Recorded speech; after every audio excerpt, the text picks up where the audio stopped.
जय श्री कृष्ण मित्रों, स्वागत है तमारू अमीधारा कुकिंग चेनल पर। आज आपणे तैयार करीशुं आंबळानो मुखवास।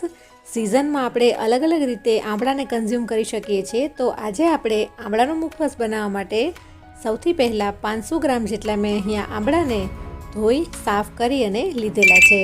आंबळाने हमेशा धोई साफ करी अने त्यारबाद ज उपयोग करवा।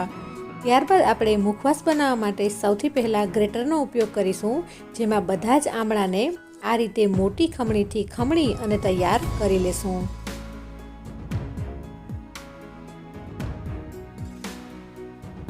આમળામાં ભરપૂર માત્રામાં વિટામિન સી હોય છે, જેથી આપણે સિઝનમાં આમળા ખાવા તે શરીર માટે ખૂબ જ ફાયદાકારક હોય છે। આ રીતે આમળાને ખમણી અને બધા જ સીડ્સને આપણે અલગ કરી દેશું અને આ રીતે બધા જ આંબળા ખમણી અને તૈયાર કરી લેશું। તો 500 ગ્રામ જેટલા આંબળાને આપણે ખમણી અને આ રીતે તેનું છીણ તૈયાર કરી લીધેલું છે અને બધા સીડ્સને આ રીતે રિમૂવ કરી લીધા છે, જેને તમે બાફી અને તેનો પલ્પનો યુઝ કરી અને આંબળાનું શરબત પણ તૈયાર કરી શકો છો। અહીંયા તૈયાર કરેલા આ છીણમાં આપણે મસાલા કરીશું, જેમાં સૌથી પહેલાં સ્વાદ અનુસાર નમક એડ કરી દઈશું। नमक उमेर्या बाद तेमां 1/4 टीस्पून जेटली हळदर एड करी देशुं। जो तमे आनाथी वधारे आंबळानो उपयोग करो तो तमारे तमारी रीते हळदरनो उपयोग करी लेवो। त्यारबाद तेनो आंबळानो थोड़ो कड़सो टेस्ट निकली जाए ते माटे अहींया आपणे अर्धी चमची जेटलुं के पछी अर्धुं લીંબુ क्वीज करीने एड करीशुं। आ बधुं ज एड कर्या बाद हाथनी मददथी आपणे सारी रीते तेमां मीठुं अने हळदर छे ते बंने भेळवी लईशुं।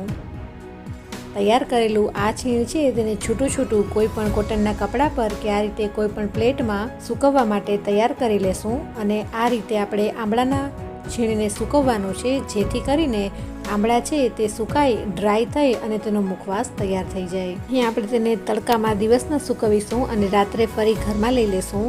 आ रीते तेने सुकाता 3 दिवस जेवो समय लाग्यो छे અને જે 3 પ્લેટ તૈયાર કરી હતી તેમાંથી આ રીતે 1 પ્લેટ જેટલો મુખવાસ બનીને તૈયાર થયો છે। આ રીતે મુખવાસ કમ્પ્લીટ ડ્રાય થઈ જાય ત્યારબાદ તેને સ્ટોર કરી લેવો। લીંબુ નાખવાના કારણે તમે જોઈ શકો છો કે આપણો મુખવાસ એકદમ વ્હાઈટ જ રહ્યો છે અને ખૂબ જ સરસ લાગી રહ્યો છે। ખાવામાં એકદમ સ્વાદિષ્ટ અને આંબળાના વિટામિન્સથી ભરપૂર એવો આ મુખવાસ આજે જ સ્ટોર કરી લો અને મને કોમેન્ટમાં કહેજો કે તમને કેવો લાગ્યો। જો આજનો અમારો વિડીયો તમને પસંદ આવ્યો હોય તો અમારી ચેનલ અમીધારા કુકિંગને સબસ્ક્રાઈબ કરો અને બાજુમાં રહેલું નોટિફિકેશન બેલ આઇકન જરૂરથી પ્રેસ કરો, જેથી અમારા નવા વિડીયોની નોટિફિકેશન તમને મળતી રહે।